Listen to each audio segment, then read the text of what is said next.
Hi everyone, and welcome back to Queen G's Recipes, and today I am going to be showing you how to make a caramel upside down pineapple cake.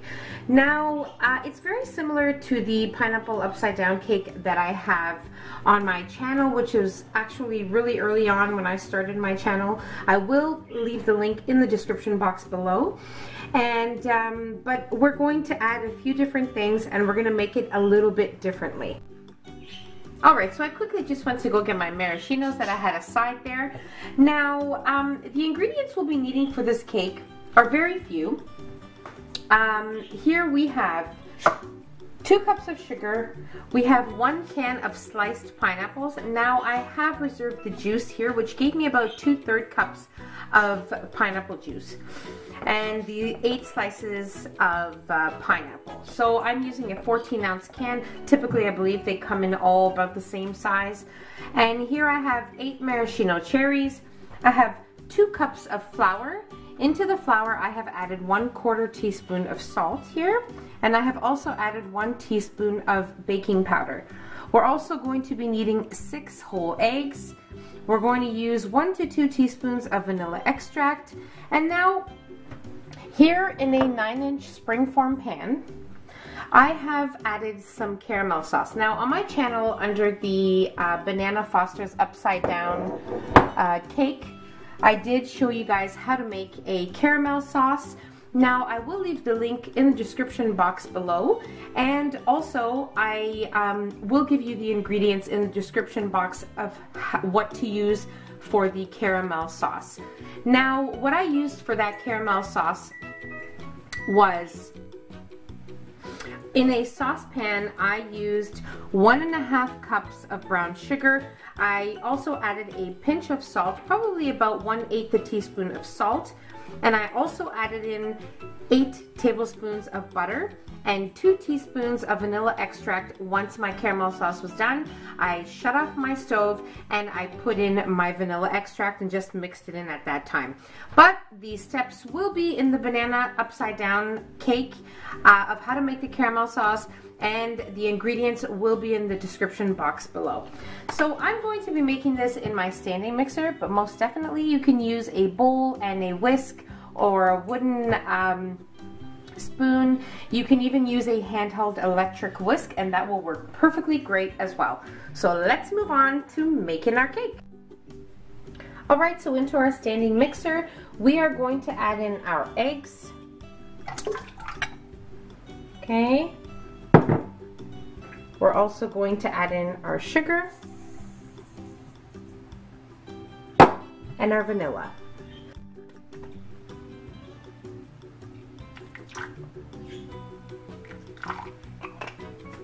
And now we're going to mix this for about 3 minutes until it is nice, light, and fluffy.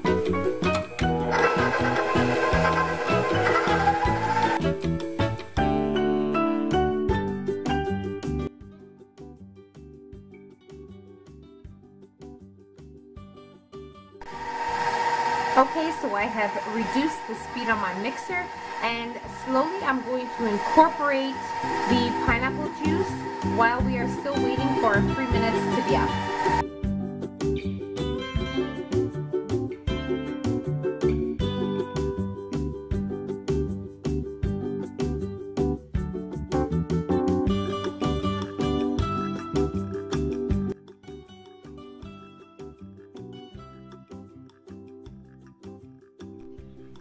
Alright, so I'm just removing my whisk attachment for a minute here.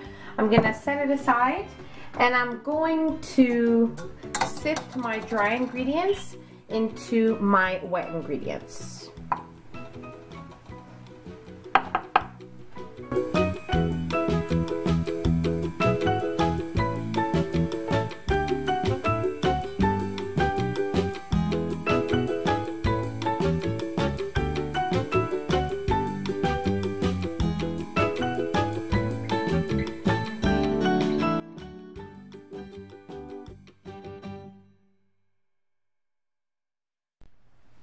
Okay, so I'm going to add my whisk attachment back in, And we are going to mix just until combined. Do not overmix or you will have a very heavy cake, and we don't want that. So now you also want to make sure you have your oven preheated to 350 degrees Fahrenheit.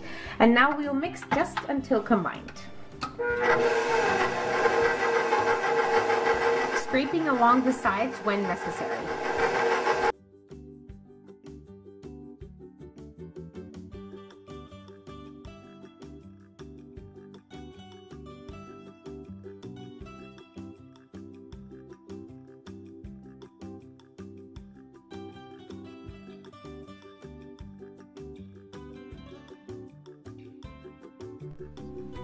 Alright, so now that that's done, we're going to assemble the bottom of our cake pan with our pineapple and maraschino cherries, and then we're going to add in our batter and we're ready to bake.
Okay, so I always like to place a baking sheet under my cakes that I make in my springform pans, just in case we get any spillage or any leakage from the bottom. We're safe and it doesn't dirty our oven. Now, you can also make this in a bundt cake pan. You can also make it in a bigger springform pan, but you know something? I have done it in here before and it turns out perfect, so I'll leave that up to you. You can decide. So now we're going to bake this at 350 degrees Fahrenheit for about an hour to an hour and 10 minutes, or until a toothpick inserted comes out clean. So let's get to baking. Okay guys, so my cake was in the oven for exactly 1 hour and 3 minutes, and you can see little holes. That was when I was testing it to see if it was baked. So make sure you do test it, even if it takes more than one try, to make sure that your cake is fully baked. Especially if you're making it in a springform pan, it does usually take longer than making it in a bundt pan. Now, you can see that we have some leakage here from the caramel sauce, but that is totally fine because we had more than enough caramel sauce in our cake, so that is okay. Now, I also wanted to give you a tip. It did go above the pan. As you can see, we have a nice little dome here on our cake. I have no problem with that. I make it like this all the time, but I just want to give you a few tips just to make your baking experience much easier. So if you want a cake that you're not going to be worrying about if it's going to spill out or anything like that, I would use a 10-inch springform pan, or you can even use a square pan as well. That will work too. Or a bundt pan as well will work wonderful too. If you notice that it's a little too golden for your taste and you would prefer for it not to be so golden, which typically a pineapple upside down cake always is very golden on the top, but it is going to be the bottom of our cake. But let's just say you don't want it as golden. Throughout baking, just lightly place a piece of aluminum foil over your cake, very gently and lightly, and keep it there until your cake is fully baked. So that's about it. What I'm going to do is I'm going to let it sit for about 5 minutes. I'm going to run a butter knife around the edges, and probably after about 10 minutes I will invert my cake onto a platter, and then we'll be closer to trying our cake. Okay, so I ran a knife around the edges of my pan here, just to make sure that my cake was loosened from the springform pan. And now what we're going to do is we're going to invert it onto the platter. Now just make sure you don't let this cool off too long, or else you might have your caramel become very, like it will harden up, and then it will be very difficult to remove from the pan. So don't mind the excessive caramel here. This was just the remaining from the pan that seeped through. So as I said, already ran a knife. Now we're ready to open our springform pan. Now just make sure that you do not open your springform pan until you have placed it on a plate or a platter to be inverted, or else it'll become a big mess. Okay, still very hot.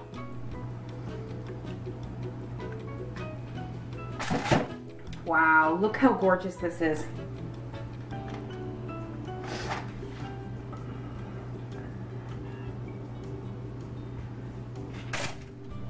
It is just perfection. Look at this. Our caramel has seeped perfectly into our cake, so we're gonna have that caramelized pineapple upside down flavor that is gonna be so, so delicious. And now I'm just gonna wait a few more minutes because it is still very, very hot. And then we're going to cut a slice and most definitely try it, and I'll let you know how it goes. Okay, so now most definitely we're ready to try our cake.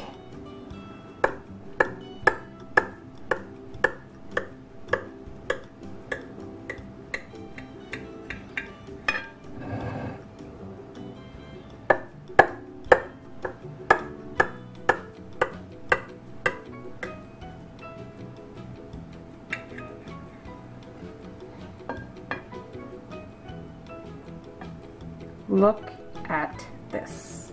Look at that caramel seeping through the cake. It is just perfect. Okay, so let's try this wonderfulness.